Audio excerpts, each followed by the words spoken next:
ഞങ്ങൾ കിട്ടിയ വാർത്തകളെല്ലാം നല്ല രീതിയിലാണ് ട്രീറ്റ് ചെയ്തത്. ഞങ്ങളതിനകത്ത് വെള്ളം ചേർത്തിട്ടില്ല, ഞങ്ങൾ മൂടി വെച്ചിട്ടില്ല. ഈ പറയുന്ന ഒരു മാധ്യമങ്ങളും കേരളത്തിലേക്ക് കൊടുക്കാത്ത സമയത്ത് നമ്മൾ ഈ പറഞ്ഞ ഓഡിയോ എടുത്ത് കൊടുത്തു. അതുകൊണ്ടാണെന്ന് രാഹുൽ മാങ്കൂട്ടത്തിൽ വീട്ടിലിരിക്കുന്നത് അല്ലേ?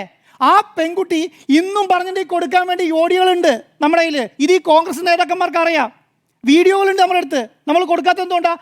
ആ കുട്ടി പറയണം, സാർ നിങ്ങൾ കൊടുത്തോളൂ, നിങ്ങൾ ടെലികാസ്റ്റ് ചെയ്തോളൂ, ഈ ഇരയായ കുട്ടികൾ പറയട്ടെ, ഞങ്ങൾ കൊടുക്കുക. അത് ഞങ്ങളെ ഉണ്ടെന്ന് മനസ്സിലാക്കിക്കൊണ്ടിട്ട് ഞങ്ങളെ അങ്ങ് പേടിപ്പിച്ച് ഭീഷണിപ്പെടുത്തി അങ്ങ് ഇല്ലാതാക്കി കളയാം. ഇനി ഇവർ മിണ്ടുന്നില്ല, ഞങ്ങളൊന്ന് കോംപ്രമൈസ് ആകുമെന്ന് തെറ്റിദ്ധരിച്ചാൽ അത് വേണം നിങ്ങൾക്ക് തെറ്റി. ആ ഒരു ശൈലിയിലേക്ക് നമ്മളെ ഒതുക്കി തീർത്ത് കളയുക, കേരളത്തിലെ മാധ്യമ സ്വാതന്ത്ര്യം ഇല്ലാതാക്കി കളയുക. നിങ്ങൾ എന്ത് പറഞ്ഞാലും തല്ലും അടിക്കും, ഞങ്ങൾ സമരം നടത്തും, കരിയോയിലൊഴിക്കും, വണ്ടി തല്ലിപ്പൊളിക്കും, മാധ്യമപ്രവർത്തകരെ തല്ലും എന്ന് പറയുന്ന ശൈലിയിലേക്ക് എന്ന് മുടങ്ങിയ കോൺഗ്രസ് മാറി എന്നുള്ളതാണ്. ഇവരുടെ ശൈലി അതാണോ? കോൺഗ്രസിൻ്റെ സംസ്കാരം അതാണോ? ഈ കോൺഗ്രസിൻ്റെ സംസ്കാരം വെച്ചിട്ടാണോ കോൺഗ്രസ് ഇത്രയും നാളും വളർന്നത്? നമ്മൾ ഭരണഘടന ഉയർത്തി വന്ന രാഹുൽ ഗാന്ധിൻ്റെ ഫോട്ടോ എടുത്ത് രാവിലെയും ഉച്ചയ്ക്കും വൈകുന്നേരം കൊടുത്തുകൊണ്ടിരുന്നതാണ് ഈ റിപ്പോർട്ടർ TV എന്ന് പറയുന്നത് അല്ലേ?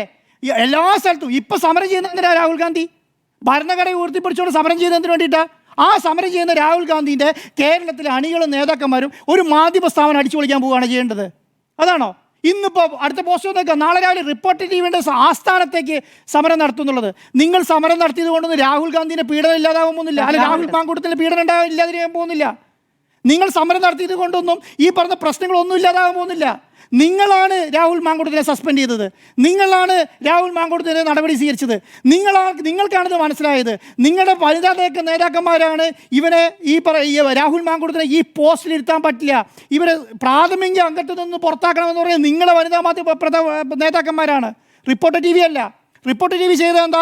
വാർത്ത ടെലികാസ്റ്റ് ചെയ്യുന്നു എന്നുള്ളതാണ്. ഇനി കിട്ടിയാലും ടെലികാസ്റ്റ് ചെയ്യും. അത് ഇന്ന പാർട്ടി. അതുകൊണ്ടാണ് ഞാൻ ആദ്യം തന്നെ പറഞ്ഞത്, റിപ്പോർട്ടർ TV ഈ ഒന്നാം സ്ഥാനത്ത് എത്തിക്കുന്നത് ഈ 2 വർഷത്തൊക്കെ ജനങ്ങൾക്ക് പ്രിയപ്പെട്ട ചാനലായത് ഇവരുടെ ആരെയും പരിലാളന ഏറ്റുവാങ്ങിയിട്ടല്ല, കോൺഗ്രസ്സുകാരുടെ പരിലാളന ഏറ്റുവാങ്ങിയിട്ടല്ല, യൂത്ത് കോൺഗ്രസിൻ്റെ പരിലാളന ഏറ്റുവാങ്ങിയിട്ടല്ല.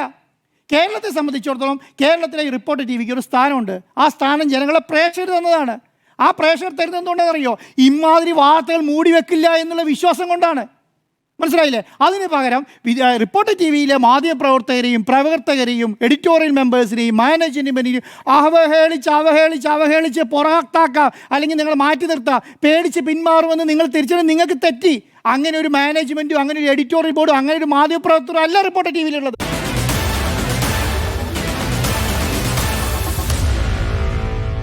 Meet the editors.